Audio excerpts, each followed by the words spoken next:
안녕하십니까. 신한성형외과 대표원장 정경인입니다. 저는 안면윤곽과 안면거상을 주로 메인으로 하는 성형외과 의사입니다.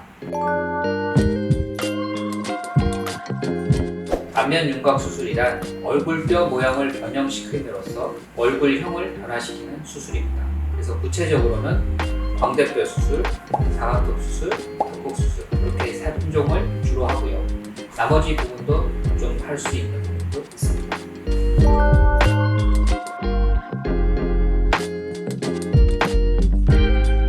우리가 이제 심화되는 정도에 따라서 아주 심하면 부작용이라 할 수 있지만 일반적으로는 나타날 수 있는 현상입니다.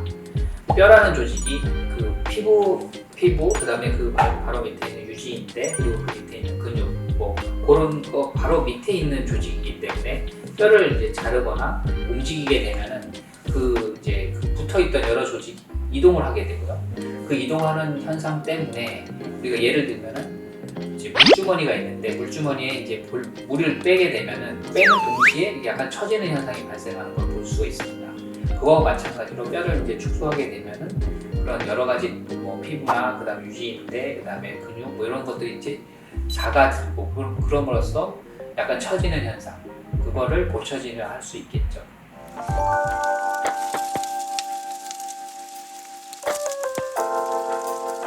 부작용 수준으로 이제 만약에 이제 발전하려면은 이제 뼈를 너무 많이 자르게 되면은 이제 부작용이 생기게 되죠. 특히 이제 볼처짐이 우리가 많이 오는 부분이 여기 마리오네타, 심술보 이렇게 하는 부분들이 커지게 되고 이러므로써 오히려 노화가 된 것처럼 보이게 되는 거죠.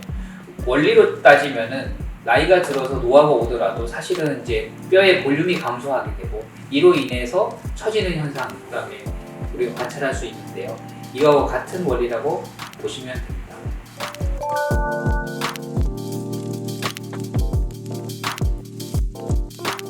근본적으로는 이제 우리가 뼈가 큰 사람들은 이제 자르는 게 맞는 거고 자르다 하더라도 이제 어떻게 보면은 미적인 기준에 의해서 적당히 자르는 게 좋을 것 같고 윤곽을 하면은 무조건 예뻐진다고 해서 작은 뼈인데도 자르게 되면은 오히려 이제 볼처짐 같은 부작용이 생길 수 있는 거죠. 그래서 이제 케이스 바이 케이스지만 이제 본인의 뼈 정도랑 그다음에 사실은 피부가 두꺼운 경우나 피부가 처진 경우에는 오히려 안 하시는 게 좋을 것 같습니다.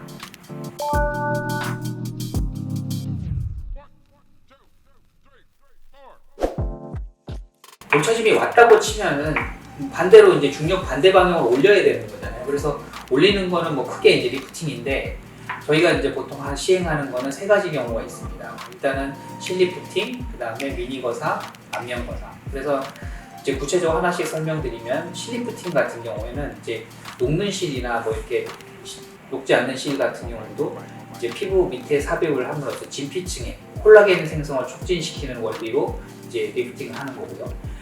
그다음에 미니 거상 같은 경우에는 이제 부위별로 최소 절개를 하고 그다음에 그 부위만 살짝 올리는 거기 때문에 사실 이제 피부나 그다음에 스마트층 조금만 이제 그 리프팅을 할 수 있는 수술입니다. 그리고 이제 마지막으로 안면 거상은 이제 범위가 되게 넓은데 이마 거상도 있고 안면 거상도 있고 목 거상도 있고 이렇게 분야별로 나눌 수가 있지만은 이제 특정한 부위가 많이 처짐으로써 생겼을 때는 전체적으로 다 올림으로써 이제 전체적으로 계산할 수가 있겠죠.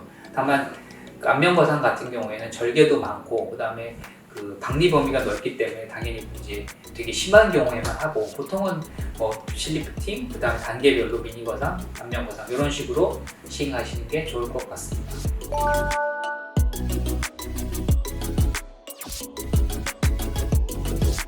우선은 이제 조금 전에 말씀드린 미니 거상은 말 그대로 최소 절개를 통해서 하기 때문에 절개는 한 3cm에서 2cm 정도만 하면은 충분하고 그렇기 때문에 이제 흉터도 가려지고 장점이 있으나 또 박리 범위가 작기 때문에 처진 양이 작을 때 이제 시행할 수 있는 수술이라고 할 수 있겠습니다. 반대로 안면 거상 같은 경우는 절개가 귀 앞에도 포함되지만 척도 그다음에 귀 뒤까지 이제 포함되는 경우도 있는데 이런 풀페이스 같은 경우에는 그렇게 되면은 당연히 절개도 많지만은 박리 범위도 많고 박리 범위가 많은 거는 붓기도 오래 간다라는 얘기가 되겠습니다. 그렇기 때문에 많이 처지고 그런 경우에 해당하게 되겠습니다. 그래서 저희 같은 경우에는 처진 양과 나이 정도에 따라서 어떤 수술을 시행할지에 대해서 선택해서 시행하고 있습니다.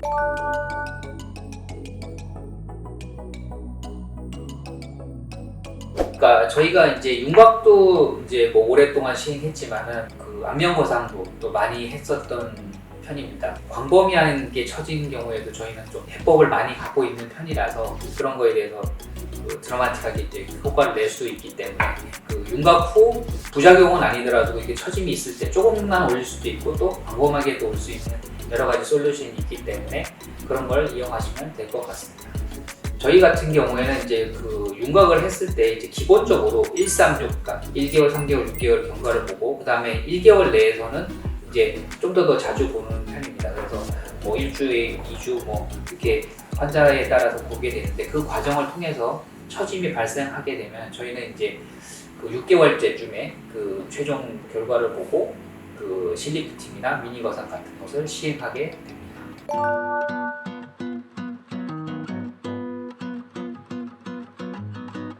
그 수술 초기에는 냉찜질 잘 하시면 돼요. 그다음에 이제 수술 그러니까 한 3일에서 5일 정도 지나가게 되면은 이제 온찜질과 그 좀 약간의 산책, 그다음에 이제 여러 가지 뭐 운동 같은 거 하시는 게 오히려 빨리 빠지는데 도움이 됩니다. 그리고 이제 식사로서는 그 딱딱한 거보다는 이제 좀 부드럽고 자극적이지 않은 음식을 드시는 게 훨씬 도움이 됩니다.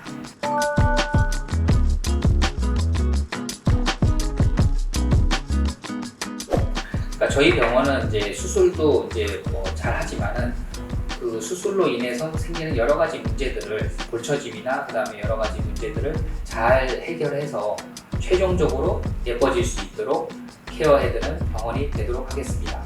네, 감사합니다.